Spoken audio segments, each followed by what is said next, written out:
Hi guys, good morning. आज की class में हम लोग कक्षा 10 का इंग्लिश पढ़ने वाले हैं। इस पाठ का नाम है फायर एंड आईसी। इससे पहले मैंने डस्ट ऑफ स्नो पढ़ा है, जो इसका लेखक था रॉबर्ट फ्रॉस्ट।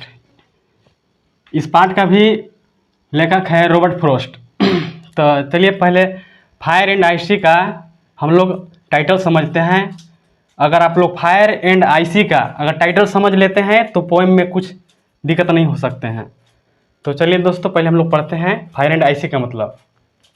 फायर का मतलब होता है आग। फायर का मतलब क्या होता है? आग।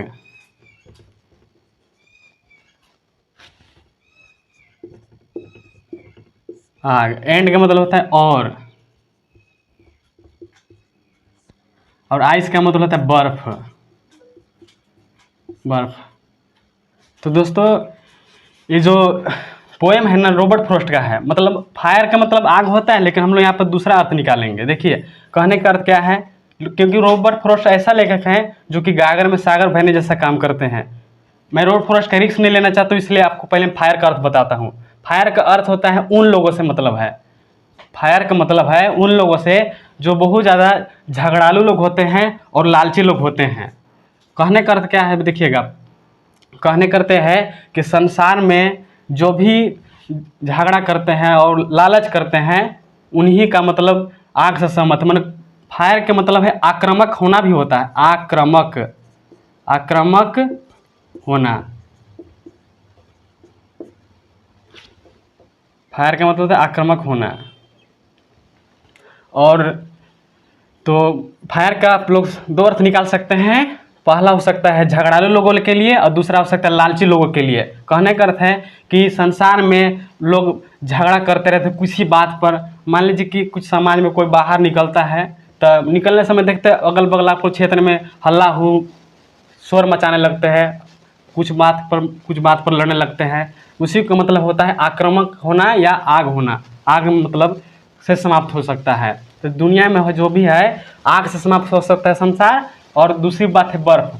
तो आग का मीनिंग दो निकलेगा। पहला हो सकता है झगड़ालू लोगों के लिए, दूसरा हो सकता है लालची लोगों के लिए। ठीक है ना। और जस्ट आता है आइस।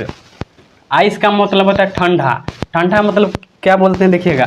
ठंडा का कहने का अर्थ है उन लोगों से है जिसमें प्रेम ही नहीं है। मतलब प्रेम जिसमें है ही नहीं है और न ही दया है। मान लीजिए कोई रास्ता में एक बुजुर्ग महिला जो है ठंड से कहराती है, ठीक है, लेकिन हम उस रास्ते से गुजर रहे हैं, उस रास्ते गुजरते हैं, तो उस पर हमको दया ही नहीं आता है। बताइए, अगर ऐसा संसार में चलेगा तो संसार रह पाएगा? कहने का अर्थ है कि दुनिया जो है बर्फ से भी समाप्त हो सकता है। ठीक है ना। तो फायर का मतलब हो गया दो अर्थ, झगड़ालू लोगों के लिए और लालची लोगों के लिए। आइस का मतलब हो जाता है दो अर्थ, दया न दिखाना, न ही प्रेम और न ही दया। तो इस पंक्ति का टाइटल यही था, जो कि मैंने आप लोग को बता दिया। ठीक है ना। तो देखिए दोस्तों, अब पोएम को हम लोग चालू करते हैं। ठीक है ना। देखिए इसमें से क्या बताता है अर्थ। रॉबर्ट फ्रॉस्ट का कहानी है, देखिए क्या बताता है।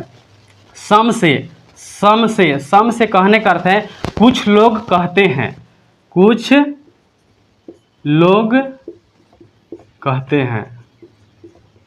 कुछ लोग कहते हैं द वर्ल्ड मतलब कि ए संसार विल एंड मतलब समाप्त हो जाएगा।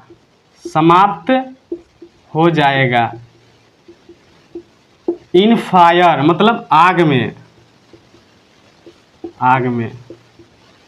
फिर से दोस्तों, सम से कुछ लोग कहते हैं द वर्ल्ड कि ये संसार विल एंड समाप्त हो जाएगा इन फायर आग में। कहने का अर्थ है आग का मतलब है उन लोगों से है जहाँ पे लोग झगड़ालू लोग भर जाते हैं और लालची लोग भर जाते हैं। कहने का अर्थ है अगर समाज में पतन कर देंगे, मतलब समाज का पतन कर देंगे, संसार का नष्ट कर सकते हैं वो सब। ठीक ना।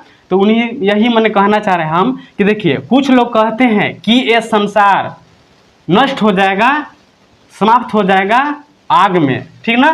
तो पहला पंक्ति जो मेरा यहाँ से यहाँ मीनिंग निकलता है यार, हम फिर से एक बार रिपीट कर देते हैं।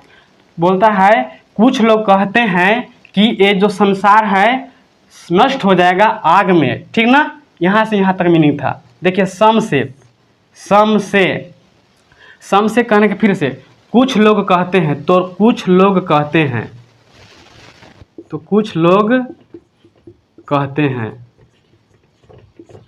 इन फायर, कि ए संसार, कि ए संसार समाप्त, कि ये संसार बर्फ में समाप्त हो जाएगा, बर्फ में समाप्त हो जाएगा, समाप्त हो जाएगा। बोलता है सम से, तो कुछ लोग कहते हैं इन आइस, कि ये संसार बर्फ में समाप्त हो जाएगा। पहला पंक्ति यही बोला है, कुछ लोग कहते हैं कि ये जो संसार जो है आग में समाप्त हो सकता है, ठीक ना। तो आग का मतलब हम पहले ही बोल दिए हैं, उन लोगों से हैं जो झगड़ा करते रहते हैं और लालची लोग करते रहते हैं, उन लोगों से मतलब है। और फिर दूसरा पंक्ति के देखिए अर्थ क्या बोलता है, तो कुछ लोग कहते हैं कि ये संसार बर्फ में नष्ट हो सकता है, बर्फ में नष्ट हो जाएगा, ठीक ना, नष्ट होगा। एक बार फिर से दोस्तों, सम से, तो कुछ लोग कहते हैं इन आइस, कि ये संसार बर्फ में समाप्त होगा, ठीक ना। तो यहाँ से यहाँ तक फिर से मीनिंग देखिए, मैं बोल रहा हूँ, तो कुछ लोग कहते हैं कि ये संसार जो है बर्फ में समाप्त हो जाएगा। फ्रॉम वाट, फ्रॉम वाट, जहाँ और जहाँ तक, फ्रॉम वाट और जहाँ तक, और जहाँ तक, आई हैव टेस्टेड, मैंने स्वाद लिया है, मैंने स्वाद लिया है, लिया है। ऑफ डिजायर, डिजायर मतलब इच्छा होता है, डिजायर इसका होता है इच्छा, ऑफ डिजायर इच्छा का, इच्छा का। फिर से दोस्तों, फ्रॉम वाट और जहां तक, आई हैव टेस्टेड मैंने स्वाद लिया है, ऑफ डिजायर इच्छा का। कहने का अर्थ है, लेखक कहता क्या है इसमें, रॉबर्ट फ्रॉस्ट बोलते हैं जहां तक मेरे अनुभव की बात है, यहां से यहां तक मीनिंग निकलता है, बोल रहे हैं कि और जहां मेरे अनुभव की बात है। ऐसे कौन बोल रहा है, लेखक बोल रहे हैं कि from what I have tested of desire, जहां मेरे अनुभव की बात है, ठीक है ना। आई होल्ड, मैं पक्ष लेता हूं, मैं पक्ष लेता हूं, मैं पक्ष लेता हूं विथ दोज, उन लोगों का, उन लोगों का हु फेवर, जो आग, जो आग, जो पक्ष लेते हैं, हु फेवर जो पक्ष में है, पक्ष में है, फायर आग के। फिर से दोस्तों, आई होल्ड मैं पक्ष लेता हूं विथ दो, उन लोगों का हु फेवर जो पक्ष में है, फायर आग के। मैं यहां से यहां देखिए अर्थ क्या बोलता है, मैं उन लोगों से सहमत हूं जो आग के पक्ष में है। ऐसा रॉबर्ट फ्रॉस्ट बोलते हैं, कहते हैं कि मैं उन लोगों के पक्ष में हूं जो आग के पक्ष में है, ठीक ना। फिर से देखिए, सम से the world will in fire, कुछ लोग कहते हैं कि ये संसार नष्ट हो जाएगा आग में। सम से इन आइस, तो कुछ लोग कहते हैं कि ये संसार बर्फ में नष्ट हो जाएगा। From water I have tested of desire, और जहां मेरे अनुभव की बात है, I hold with those who favour fire, मैं पक्ष लेता हूं, मतलब I hold with those who favour fire, मैं उन लोगों से सहमत हूं जो आग के पक्ष में हैं। बट इफ, लेकिन यदि, बट इफ लेकिन यदि, इट इस संसार का, इस संसार का, हैड टू पेरिस अंत होना, अंत होना या मरना, अंत होना या मरना, ट्वाइस दो बार, ट्वाइस मतलब दो बार, दो बार। फिर से दोस्तों, बट इफ लेकिन यदि, इट इस संसार का, हैड टू पेरिस अंत होना या मरना, ट्वाइस दो बार। बोल रहा है यहाँ से यहाँ तक, यदि, लेकिन यदि इस संसार का अंत दो बार होना है। फिर से, but if it had to Paris twice, लेकिन यदि इस संसार का अंत दो बार होना है, आई थिंक मुझे लगता है, आई थिंक मुझे लगता है, आई नो मैं जानता हूँ, मैं जानता हूँ, इनफ पर्याप्त, पर्याप्त, ऑफ हेट घृणा को, घृणा को। तो देखिए दोस्तों, यहाँ पे इसका मीनिंग पहले समझ लिए। बोल रहा है मुझे, आई थिंक, मुझे लगता है, आई नो, मैं जानता हूँ, इन पर्याप्त ऑफ हेट, घृणा को। बोल रहा है मुझे लगता है कि मैं घृणा को भी अच्छी तरह से जानता हूँ। यहाँ से यहाँ तक मीनिंग निकला, ठीक है। तो देखिए इसका अर्थ क्या बोल रहा है, मतलब मान लीजिए आपके पड़ोस में 2 परिवार रहते हैं, ठीक है ना, 2 परिवार रहते हैं पड़ोस में। तो इसका मीनिंग मैं समझा रहा हूँ, जो यहाँ के यहाँ अर्थ निकलता है, ठीक है ना। तो देखिए मान लीजिए आपके पड़ोस में 2 परिवार रहते हैं। एक की पत्नी जो है 20,000 की टीवी देखती है घर पर, ठीक है ना, और दूसरा परिवार जो है 5,000 के घर पर टीवी है, ठीक है। तो मान लीजिए कि कभी कभी ये जो है इनके घर आते हैं, ठीक है ना, पड़ोस के घर जाते हैं देखने, तो देखते हैं कि इनके घर 20,000 की टीवी है और मेरे घर 500 की टीवी है, ठीक है ना दोस्तों। तो अब देखिए कहने का अर्थ है कि जब यहाँ से इनको पड़ोस के घर के टीवी को देख कर आएंगे तो अपने घर आते हैं, अपने घर आते हैं तो अपने हस्बैंड से बोलते हैं कि देखिए वहाँ पे इतने की टीवी है, और फिर अपने पत्नी से बोलते हैं, कहते हैं कि हमको भी वैसा चाहिए। अब बताइए ये लालची चाहे इससे घृणा चाहे क्या नहीं करना है, बताइए आप सोच के देखिए।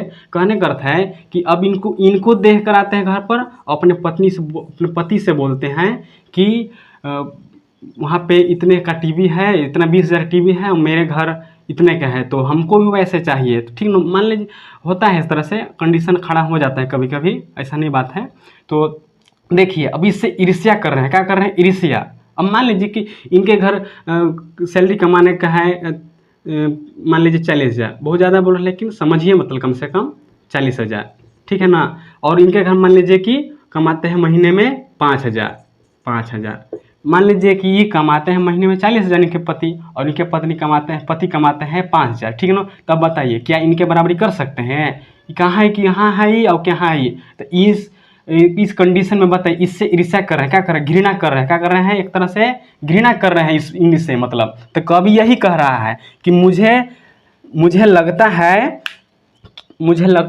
लगता है कि मैं घृणा को भी अच्छी तरह से जानता हूँ, ठीक है ना, अच्छी तरह से जानता हूँ।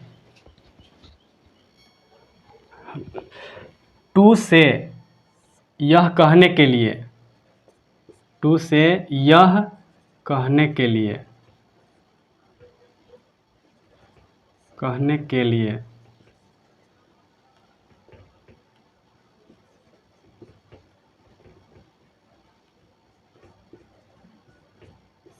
दैट की फॉर डिस्ट्रक्शंस अंत के लिए या विनाश के लिए आइस बर्फ इज ऑल्सो ग्रेट भी महान है। फिर से दोस्तों, टू से यह कहने के लिए, दैट की फॉर डिस्ट्रक्शंस अंत के लिए या विनाश के लिए, आइस बर्फ इज ऑल्सो ग्रेट भी महान है। दोस्तों यहाँ से मीनिंग देखिए, तो यह कहने के लिए कि विनाश के लिए बर्फ भी महान है। फिर से दोस्तों, to say that for destructions ice is also great, तो यह कहने के लिए कि विनाश के लिए बर्फ भी महान है। एंड और वुड सफिक्स ये भी विनाश कर देगी। एंड और वुड सफिक्स ये भी विनाश कर देगी। कहने देखिए यहाँ से मीनिंग देखिए, बोल रहा है कि और ये भी विनाश कर देगी, अर्थात बोलता है कि बर्फ भी नष्ट कर देगी संसार को। बोलने का अर्थ, कहने का अर्थ है कि एंड वुड सफिक्स और ये भी विनाश कर देगी, ठीक ना। कहने का अर्थ है कि अर्थात बर्फ भी संसार को नष्ट कर देगी, ठीक ना। यहाँ से यहाँ तक अर्थ है। तो बर्फ भी संसार को नष्ट कर देगी। बर्फ़ का मतलब बतेबे कि हम लोग उन लोगों से हैं जिनमें दया न है और न ही प्रेम भाव है, मतलब सद्गुण है, उसमें गुण ही नहीं है। बर्फ़ उसी को बोलते हैं ठंडा, मतलब है ठंडा पड़ गया है। क्या पड़ गया है? ठंडा पड़ गया। तो दोस्तों, अगर हमारा पढ़ाई हुआ अच्छा लगा हो तो लाइक कर दीजिए और अपने दोस्तों के साथ शेयर कर दीजिए। तो दोस्तों, इस तरह से मेरा चैप्टर जो है कंप्लीट होता है। तो थैंक यू।